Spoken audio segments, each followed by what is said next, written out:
அன்பு சொந்தங்களுக்கு இனிய வணக்கம். இன்னைக்கு படித்ததில் பிடித்ததில் நம்ம பார்க்க போகிறது ஆதியாகமம் 30ஆம் அதிகாரம் 23ஆம் வசனம்.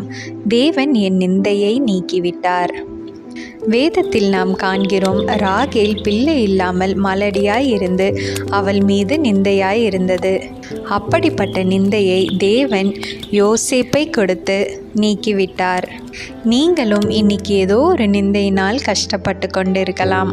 திருமணமாகாமல், பிள்ளைகள் இல்லாமல், இல்லை வேறு எந்த நிந்தையாக இருந்தாலும் சரி, ஆண்டவர் சீக்கிரத்தில் அதை உங்களிடம் இருந்து நீக்கிவிடப் போகிறார். இத்தனை காலங்களாக நீங்கள் வெட்கப்பட்ட இடத்தில், நீங்கள் சோர்ந்து போன இடத்தில், நீங்கள் தலை குனிந்து இருந்த இடத்தில் ஆண்டவர் நிச்சயமாய் உங்களை உயர்த்தப் போகிறார். விசுவாசியுங்கள், சீக்கிரம் இந்த நிந்தை உங்களை விட்டு நீங்கிவிடும். இந்த நாள் இனிய நாளாக அமைய கர்த்தர் உங்களை ஆசீர்வதிப்பாராக. ஆமீன்.